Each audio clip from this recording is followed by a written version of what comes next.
தாய்மை இல்லாமல் யாரும் இங்கில்லை, கற்பம் இல்லாமல் கடவுள் இங்கில்லை.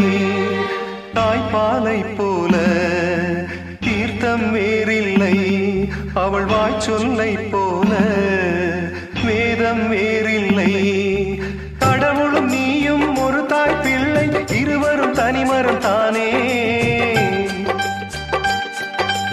அவனுக்கும் உனக்கும் அன்னை இல்லை, அதனால்